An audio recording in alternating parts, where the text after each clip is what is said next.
നമസ്കാരം. ബിഗ് സ്റ്റോറിയിലേക്ക് സ്വാഗതം. തമിഴ് എഴുത്തുകാരനായ പെരുമാൾ മുരുകൻ എഴുത്തു നിർത്തുമെന്ന് പ്രഖ്യാപിക്കാൻ ഇടയായതിൽ ജില്ലാ ഭരണകൂടത്തിൻ്റെ ഇടപെടലും നിർണായകമാകുന്നു. ഒത്തുതീർപ്പ് ചർച്ചയ്ക്ക് ഇടനിലക്കാരനായ ഹൈക്കോടതി സോളിസിറ്റർ ജനറൽ GR സ്വാമിനാഥൻ്റേതാണ് വെളിപ്പെടുത്തൽ. ഹിന്ദുത്വ സംഘടനകളുടെ ഭീഷണിയിൽ മനമെടുത്ത് എഴുത്തു നിർത്തുകയാണെന്ന് ഇന്നലെയാണ് പെരുമാൾ മുരുകൻ പ്രഖ്യാപിച്ചത്. മധൂരുഭാഗൻ അഥവാ അർദ്ധനാരീശ്വരൻ എന്ന നോവലിനെതിരെ ഹിന്ദുത്വ സംഘടനകൾ നടത്തിയ തുടർച്ചയായ പ്രതിഷേധത്തെ തുടർന്ന് ഇന്നലെയാണ് എഴുത്തു നിർത്തുന്നതായി പെരുമാൾ മുരുകൻ പ്രഖ്യാപിച്ചത്. മുഴുവൻ നോവലുകളും പിൻവലിക്കുകയാണെന്നും പ്രസാധകർക്കുണ്ടായ നഷ്ടം സ്വയം നികത്തുമെന്നും മുരുകൻ പ്രഖ്യാപിച്ചിരുന്നു. ഹിന്ദുത്വ സംഘടനകളുമായുള്ള ചർച്ചയ്ക്ക് ഇടനിലക്കാരനായത് ഈ സംഘടനകളെ പിന്തുണയ്ക്കുന്ന അഭിഭാഷകനായ GR സ്വാമിനാഥനായിരുന്നു. എന്നാൽ പെരുമാൾ മുരുകനെ സമ്മർദ്ദത്തിലാക്കി നോവൽ പിൻവലിക്കാൻ ജില്ലാ ഭരണകൂടം സമ്മർദ്ദം ചെലുത്തുകയായിരുന്നുവെന്ന് സ്വാമിനാഥൻ പറഞ്ഞു. ഇടനിലക്കാരനാകേണ്ടി വന്നതിൽ ഖേദിക്കുകയാണെന്നും സ്വാമിനാഥൻ മാധ്യമങ്ങളോട് വെളിപ്പെടുത്തി. 2010 തമിഴിൽ എഴുതി പ്രസിദ്ധീകരിച്ച നോവൽ 2014 വൺ പാർട്ട് വുമൺ എന്ന പേരിൽ ഇംഗ്ലീഷിൽ മൊഴി മാറ്റിയതോടെയാണ് വിവാദമായത്. സ്വന്തം താമസസ്ഥലമായ തിരുച്ചെങ്ങോട്ടെ ക്ഷേത്രത്തെ ചുറ്റിപ്പറ്റിയുള്ള ഐതിഹ്യമായിരുന്നു നോവലിന്റെ ഇതിവൃത്തം. ഇത് ഹിന്ദു സ്ത്രീകളെ അപമാനിക്കുകയാണെന്ന് കാണിച്ച് ആഴ്ചകളായി സംഘടനകൾ പ്രക്ഷോഭം നടത്തി വരികയായിരുന്നു. കോളേജ് അധ്യാപകനായ മുരുകന് ഭാര്യയോടൊപ്പം നാടുവിടേണ്ടി വന്നു. News desk reporter. ഈ വിഷയമാണ് ഇന്ന് ബിഗ് സ്റ്റോറി ചർച്ച ചെയ്യുന്നത്. ശ്രീ സക്കറിയ, ശ്രീ TD രാമകൃഷ്ണൻ, ശ്രീ N മാധവൻകുട്ടി, ശ്രീ രാഹുൽ ഈശ്വർ എന്നിവരാണ് ഈ ചർച്ചയിൽ പങ്കെടുക്കുന്നത്. ശ്രീ സക്കറിയ, ഹിന്ദുത്വ ശക്തികളുടെ ഭീഷണിക്ക് വഴങ്ങി എഴുത്തു നിർത്തേണ്ട സാഹചര്യം അത് ഇന്ത്യയിലുണ്ടോ? ഇത് ഹിന്ദുത്വ ശക്തികൾ, ഈ കാര്യത്തിൽ ഹിന്ദുത്വ ശക്തികൾ എന്ന് വേണമെങ്കിൽ പറയാം. ഞാൻ മനസ്സിലാക്കിയിട്ടുള്ളത് എൻ്റെ തമിഴ്നാട്ടിലെ സുഹൃത്തുക്കളോട് സംസാരിച്ചപ്പോൾ ഞാൻ മനസ്സിലായത് ഹിന്ദുത്വത്തെക്കാൾ ഏറെ അവിടെ ഒരു പ്രത്യേക സമുദായമാണ്, കാസ്റ്റാണ് അവിടെ വർക്ക് ചെയ്തിരിക്കുന്നതെന്നാണ് ഞാൻ മനസ്സിലാക്കിയിരിക്കുന്നത്. പക്ഷെ അതിന് ഹിന്ദുത്വ ശക്തികളുടെ നേതൃത്വം കൂടെ വന്നിട്ടുണ്ട്, അതിൽ ഇടപെടൽ വന്നിട്ടുണ്ട്. പക്ഷെ ഞാൻ പറയുന്നത് ഇതൊന്നുമല്ല, അവർക്ക് വഴങ്ങുന്നോ ഇല്ലയോ എന്നുള്ളത് ഞാനൊരു വ്യക്തി മാത്രം. ഇപ്പൊ എനിക്കെതിരെ ഇവിടെ ലിറ്റററി എക്സ്പ്രഷൻ എന്ന് പറയുന്നത് ഭരണഘടനയ്ക്ക് അനുവദിച്ചു തന്നിട്ടുള്ള ഒരു അവകാശമാണ്. പക്ഷെ എനിക്കെതിരെ 10 പേര് ഹിന്ദുത്വ ശക്തിയല്ല, മുസ്ലിം ശക്തികളായിരിക്കാം, ക്രിസ്ത്യാനി ശക്തികളായിരിക്കാം, ഈഴവയോ നായരോ എനിക്കെതിരെ തിരിഞ്ഞാൽ എന്നെ സംരക്ഷിക്കേണ്ട ചുമതലയാണ് ഈ രാഷ്ട്രത്തിനുള്ളത്, സ്റ്റേറ്റ് എന്ന് പറയുന്ന ഇതിന്. ആ ചുമതല തമിഴ്നാട്ടിലെ സ്റ്റേറ്റ്, ആ ഭരണകൂടം പൂർണ്ണമായിട്ടും കൈയൊഴിയുകയാണ് ചെയ്തത്. ഇതാണ് ഈ ഹിന്ദുത്വ ശക്തികളെക്കാളും കൂടുതൽ നമ്മൾ ഭയക്കേണ്ടത്.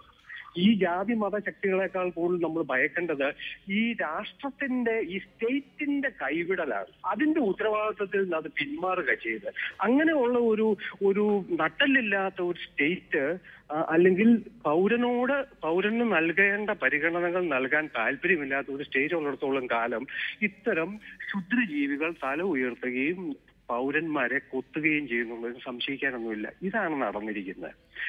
അപ്പൊ ഇതിനെയാണ് നമ്മൾ മനസ്സിലാക്കേണ്ടത്. അവിടുത്തെ കളക്ടർ സ്വാമിനാഥന്റെ റിപ്പോർട്ട് ഞാനും വായിച്ചു.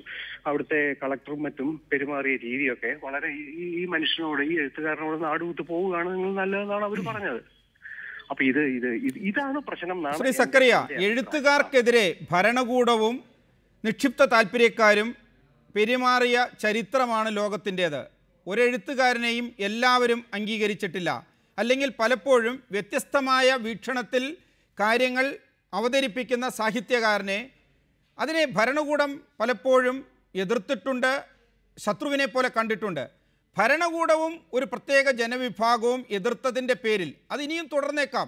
പക്ഷേ അല്ലാതെ നിരവധി എഴുത്തുകാരില്ലേ ഈ ലോകത്തും ഇന്ത്യയിലും അതിനെ വെല്ലുവിളിച്ചുകൊണ്ട്, അതിനെ നേരിട്ടുകൊണ്ട് തൻ്റെ രചന, അത് തുടർന്ന ആ പൈതൃകം, അതല്ലേ എഴുത്തുകാരൻ ഉയർത്തിപ്പിടിക്കേണ്ടത്? അത് ഓരോ എഴുത്തുകാരന്റെയും പ്രത്യേകമായ സാഹചര്യത്തിൽ എഴുത്തുകാർ എടുക്കേണ്ട സ്വകാര്യ തീരുമാനമാണ്. മുരുകൻ, അദ്ദേഹത്തിന്റെ മുഴുവൻ പേര് ഞാനിപ്പോ മറന്നുപോയി, അദ്ദേഹം ഈ രീതിയിൽ സ്വന്തം ജീവിതം ആർക്കും വേണ്ടി അല്ലാതെ സാക്രിഫൈസ് ചെയ്യാൻ അയാളുടെ ഭാര്യയുടെയും കുടുംബത്തിന്റെയും ജീവിതം കുറച്ചു പേർക്ക് കഴുത്തരിയാനായിട്ട് വെച്ചു കൊടുക്കണമെന്ന് എനിക്ക് യാതൊരു അഭിപ്രായവുമില്ല. അതുകൊണ്ട് ഇവിടുത്തെ ഭരണകൂടം നന്നാകാൻ പോകുന്നില്ല, ഇവിടുത്തെ വർഗീയ ശക്തികൾ നന്നാകാൻ പോകുന്നില്ല, അവരൊരു പാഠം പഠിക്കാൻ പോകുന്നില്ല, അവരയാളെ പുച്ഛിക്കത്തേ ഉള്ളൂ. ശ്രീ സക്കറിയ, അങ്ങനെയാണെങ്കിൽ ഒരു ഭരണകൂടത്തിന്റെ ഭാഗത്ത് നിന്ന് ഒരു ഭീഷണി ഉണ്ടാകുന്നു. ഇന്നത്തെ രീതിയിലാണെങ്കിൽ അത് പല രീതിയിൽ തുടരാനുള്ള സാധ്യത ഏറെയാണ്. അതുപോലെ തന്നെ വർഗീയ സംഘടനകൾ, ഹിന്ദുത്വ സംഘടനകളാകട്ടെ ജാതീയ സംഘടനകളാകട്ടെ, അവർക്ക് ഹിതകരമല്ലാത്ത എഴുത്തിനോട് ഏറ്റവും പ്രതിലോമപരമായ ഒരു സമീപനമായിരിക്കും ഇനിയും ഉണ്ടാകാൻ പോവുക എന്നാണല്ലോ കാര്യങ്ങൾ കാണിക്കുന്നത്. അങ്ങനെ വരുമ്പോൾ ഓരോ ചെറിയ ഭീഷണി ഉയരുമ്പോഴും ഭരണകൂടം ഒപ്പം നിന്നില്ല, അല്ലെങ്കിൽ ആ ജാതി സംഘടനകളെ മുഴുവൻ പേരും ഒപ്പം നിന്നില്ല എന്നതിൻ്റെ പേരിൽ എഴുത്ത് നിർത്താൻ എഴുത്തുകാർ തുടങ്ങിയാൽ അതിനല്ലേ സമയം കാണൂ? അല്ല, അതിന് സമയമല്ല, അത് അങ്ങനെ ഒരു ലോകമാണ് ഉണ്ടാകാൻ പോകുന്നത്. മറ്റു വാക്കുകളിൽ പറഞ്ഞാൽ ഈ നമ്മളുടെ സമൂഹത്തിന് ഇപ്പൊ സംഭവിച്ചിരിക്കുന്ന തമിഴ്നാട്ടിലെ സമൂഹത്തിന് എന്തിനാണ് അധികം പറയാൻ, നമ്മൾ ഓക്സ്ഫോർഡ് യൂണിവേഴ്സിറ്റി പ്രസ് പോലെ ഉള്ള ഒരു ലോക പ്രശസ്തമായ സ്ഥാപനത്തിന് അതിന്റെ പുസ്തകങ്ങൾ ഹിന്ദുത്വ ശക്തികളുടെ ഭീഷണിക്ക് മുമ്പിൽ പിൻവലിക്കേണ്ടി വന്നു. പിന്നെ ഡോണിയർ എന്ന് പറയുന്ന എഴുത്തുകാരിയുടെ ഹിന്ദുമതം എന്നുള്ള പുസ്തകം വളരെ ന്യൂട്രലായിട്ട് എഴുതിയിരിക്കുന്ന ഒരു പുസ്തകമാണ്. പിൻവലിക്കേണ്ടി വന്നു. ആ പുസ്തകങ്ങളെല്ലാം അവർ തിരിച്ചു മേടിച്ച് പിന്നെ ഇത് ചെയ്തു, പിന്നെ ട്രാഷ് ചെയ്യേണ്ടി വന്നു. അപ്പൊ ഇത് സംഭവിക്കുന്ന ഒരു ലോകത്തിലാണ് നമ്മൾ ജീവിച്ചിരിക്കുന്നത് എന്ന തിരിച്ചറിവ് എല്ലാവർക്കും ഉണ്ടാകുക എന്നുള്ളത് മാത്രമല്ലാണ്ട് ഇതിനെതിരെ ഒന്നും ഒരു നടപടിയും, കാരണം അത്രയ്ക്കും വമ്പിച്ച ശക്തി ഭരണകൂടം നമുക്കെതിരെയാണ്. ഒരു ഒറ്റ പൗരനെതിരെയാണ് വരുന്നതെങ്കിൽ, ഞാൻ ഒരു ഏകനായ പൗരനാണ്, എനിക്കെതിരെ എനിക്ക് തരേണ്ട സംരക്ഷണ ഭരണകൂടം തരുന്നില്ല, പിന്നെ എന്റെ കഥ കഴിഞ്ഞില്ല. അതുകൊണ്ടാണ് പിന്നെ മുരുകൻ പറഞ്ഞത്, മുരുകൻ എന്ന എഴുത്തുകാരൻ മരിച്ചു കഴിഞ്ഞു, ഇനി അവൻ എഴുതത്തില്ല, ഇങ്ങനെ ഒരാളില്ല എന്ന് അയാൾ പറഞ്ഞത്. അത് നമ്മുടെ സമൂഹത്തിന്റെ മുമ്പിൽ നിൽക്കുകയാണ്, ഒരു ചോദ്യചിഹ്നമായിട്ട്, ഒരു കണ്ണുനീർത്തുള്ളിയായിട്ട് നിൽക്കുകയാണ്. അതിനി നമ്മൾ അതിനെപ്പറ്റി സങ്കടപ്പെട്ടിട്ടും കാര്യമില്ല. അതിനെ ഒരു തരത്തിലും അതിനെ കാണുക, മനസ്സിലാക്കുക, ഇതാണ് നമ്മുടെ ഇന്നത്തെ ലോകം, ഇന്ത്യയിൽ ഉണ്ടായിരിക്കുന്ന ലോകം. ദയവായി തുടരുക. ശ്രീ ടി.ഡി. രാമകൃഷ്ണൻ, തമിഴ് സാഹിത്യത്തിൽ പെരുമാൾ മുരുകൻ്റെ സ്ഥാനം എവിടെയാണ്? ഒപ്പം തമിഴിൽ ജാതി വ്യവസ്ഥയ്ക്കെതിരെ രചന നടത്തുന്നതിന് എതിരായ ഒരു വലിയ സംഘടിതമായ എതിർപ്പ് നിലനിൽക്കുന്നുണ്ടോ? ഇത്തരത്തിൽ തോറ്റുമടങ്ങേണ്ട ഒരവസ്ഥയാണോ തമിഴ് സാഹിത്യത്തിൽ എഴുത്തുകാരൻ ഇപ്പോൾ നേരിടുന്നത്?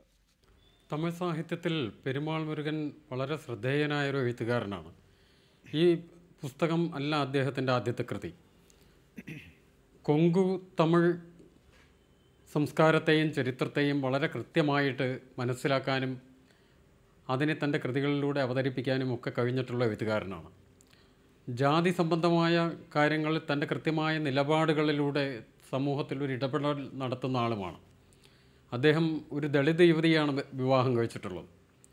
തൻ്റെ പ്രവർത്തനങ്ങളെല്ലാം തന്നെ വളരെ ശക്തമായിട്ട് ചെയ്തിട്ടുള്ള ഒരു വ്യക്തിക്ക് ഇങ്ങനെ ഒരു അവസ്ഥ വരുന്നത് നമ്മൾ മറ്റൊരു തരത്തിൽ കാണണമെന്നാണ് എനിക്ക് തോന്നുന്നത്. പെരുമാൾ മുരുകൻ്റെ ഇന്നലെ ഉള്ള കുറിപ്പ്, അതിനുള്ളിൽ വലിയൊരു രാഷ്ട്രീയമുണ്ട്.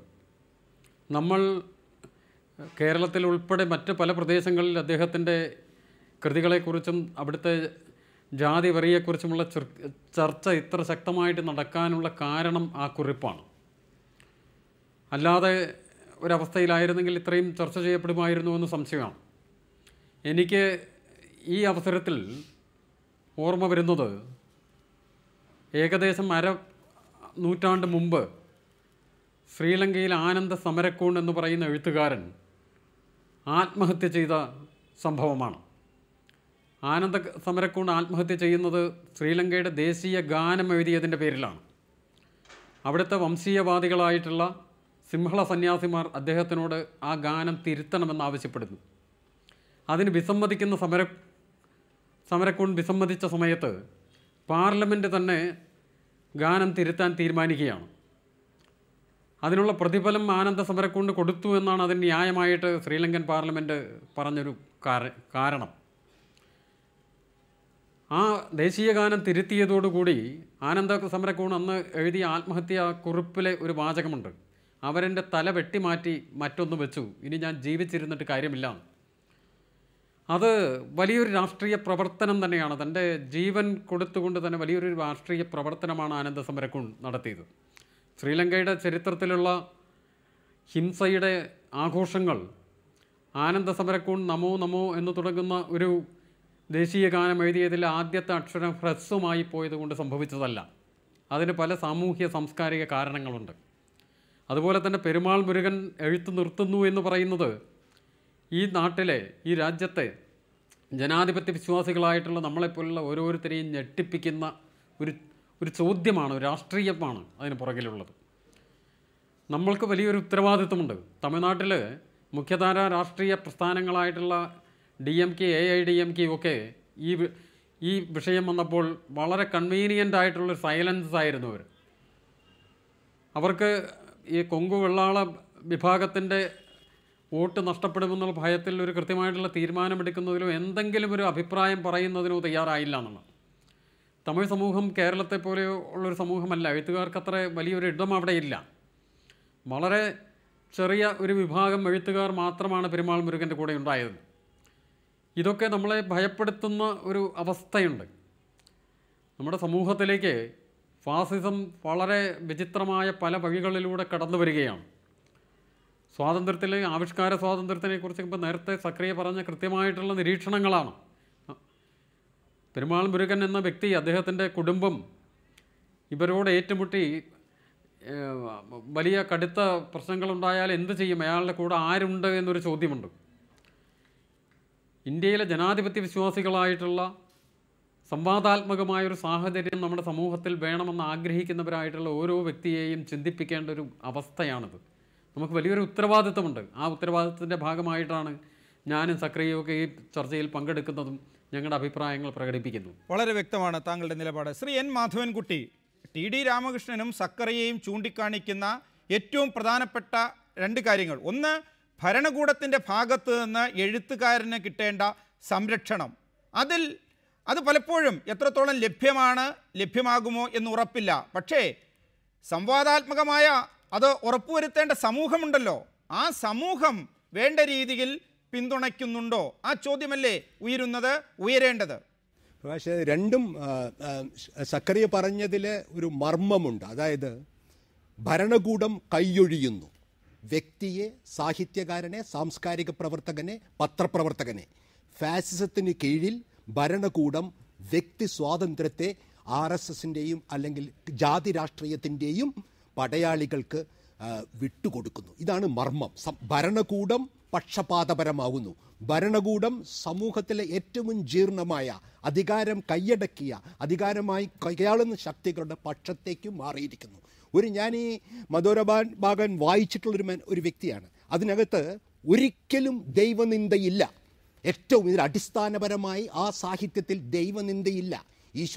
ഈശ്വരനെ പരിഹസിക്കുന്നില്ല, തിരിച്ചങ്ങോടിനെ കളിയാക്കുന്നില്ല. അവിടെ നടക്കുന്നത് കടുത്ത സാമൂഹ്യ വിമർശനമാണ്, ഉള്ളു പൊള്ളുന്ന സാമൂഹ്യ വിമർശനമാണ്. തുളച്ചു കയറുന്ന വിവാഹം, ലൈംഗികത തുടങ്ങിയ സ്ഥാപനവൽകൃതമായ സങ്കല്പങ്ങളെ തുളച്ചു കയറുന്ന സാമൂഹ്യ വിമർശനമാണ് ഈ നോവലിൻ്റെ ഹൃദയം. അതിനെയാണ് ഭയപ്പെടുന്നത്. ഇവിടെ സക്രിയ പറഞ്ഞ പോലെ ഇത് ജാതി ശക്തികളാണ് മുന്നിൽ നിൽക്കുന്നതെന്ന് പറഞ്ഞു. ഈ ജാതി ശക്തികൾ അതിനു മുൻപും ഉണ്ടായിരുന്നല്ലോ.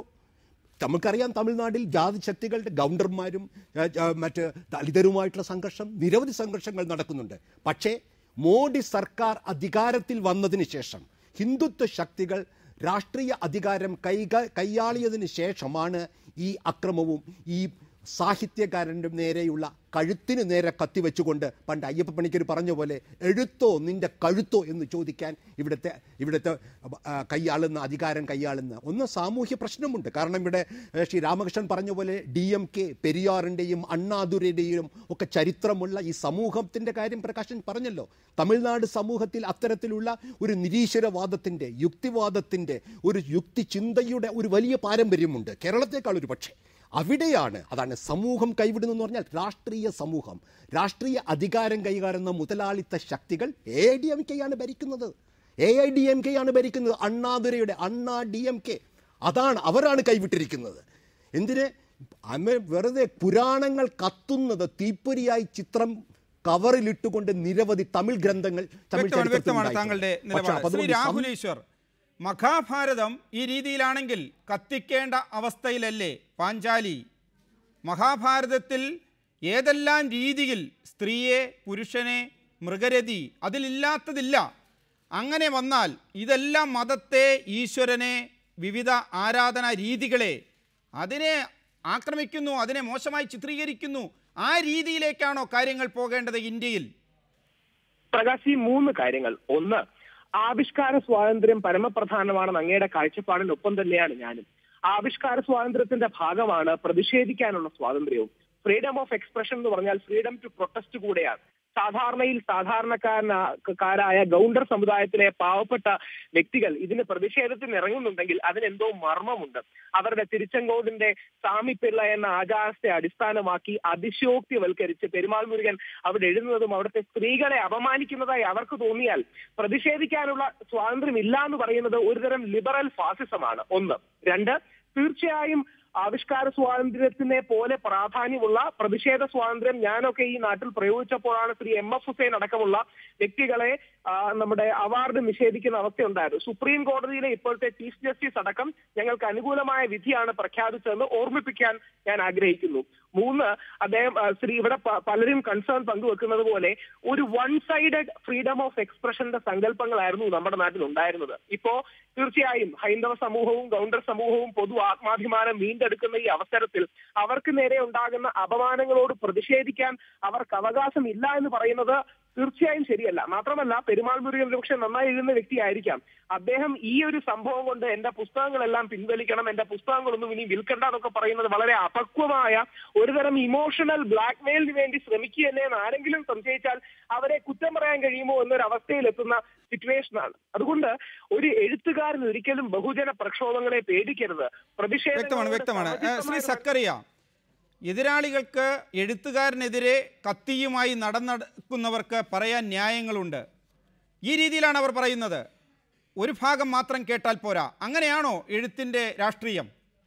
ഇല്ല, എഴുത്തിനെ എഴുത്തുകൊണ്ടാണ് നേരിടേണ്ടത്, ആശയത്തെ ആശയം കൊണ്ടാണ് നേരിടേണ്ടത്.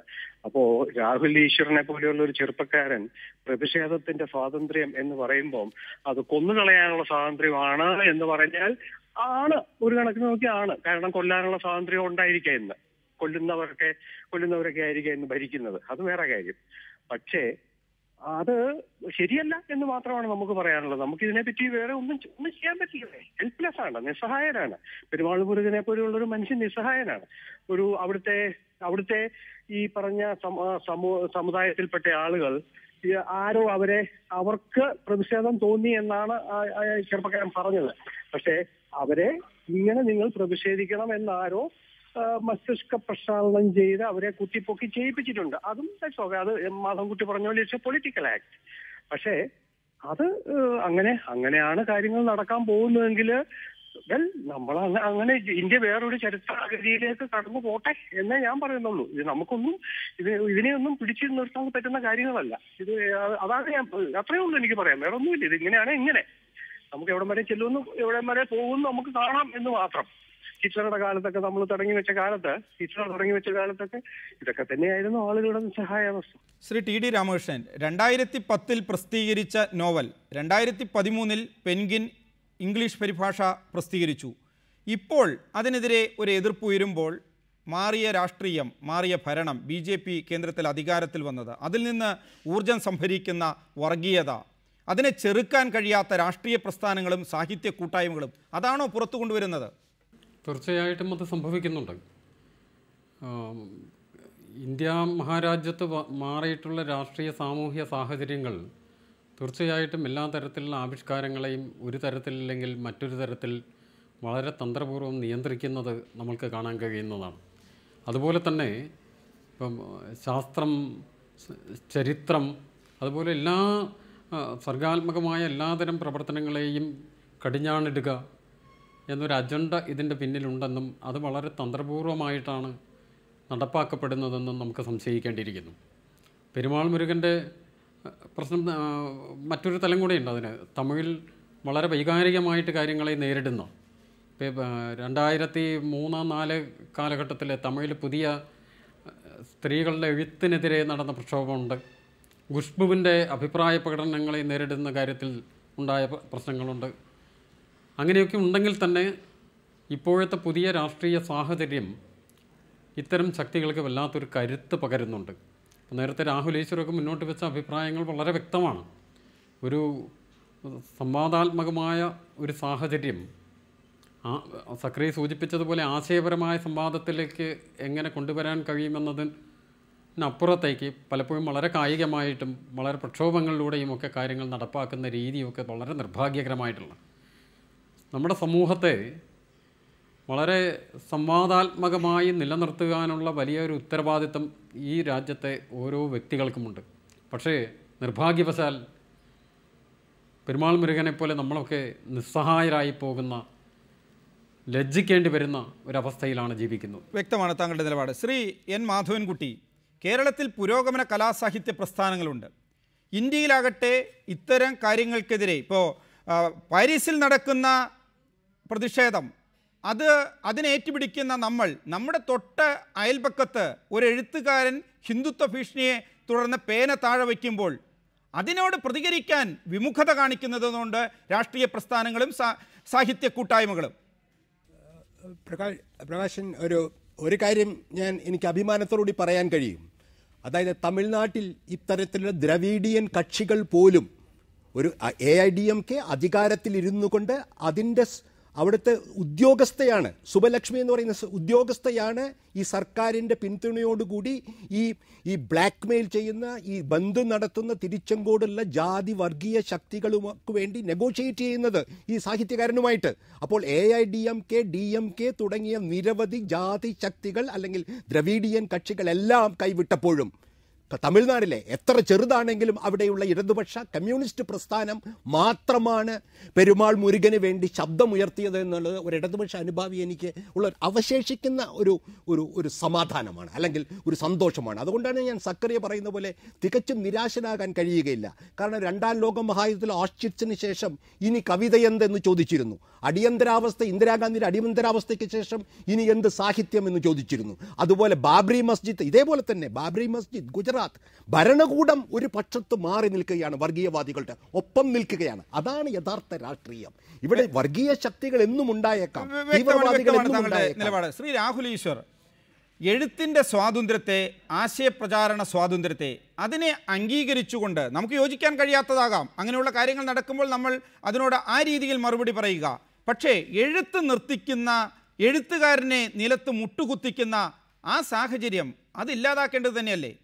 ശ്രീ പ്രകാശ്, ഒരു കാര്യം കറക്റ്റാണ് സക്രിയ സാർ സൂചിപ്പിച്ചത്. എഴുത്തിനെ എഴുത്തുകൊണ്ട് നേരിടണം. പക്ഷെ അതേപോലെ തന്നെ എഴുത്തിനെതിരെ സമാധാനപരമായി നോൺ വയലന്റ് പ്രൊട്ടസ്റ്റ് ഉണ്ടാകുകയാണെങ്കിൽ അതിനോട് മുഖം തിരിച്ചു നിന്നിട്ട് കാര്യമില്ല. അത് ഹൈന്ദവ സമൂഹത്തെ മാത്രമല്ല. ഇപ്പൊ ഇന്നസെൻസ് ഓഫ് മുസ്ലിംസ് എന്ന സിനിമ വന്നു, വളരെ മോശം സിനിമയാണ്. അതിനെതിരെ ഞങ്ങൾ പ്രതിഷേധം അറേഞ്ച് ചെയ്തിരുന്നു.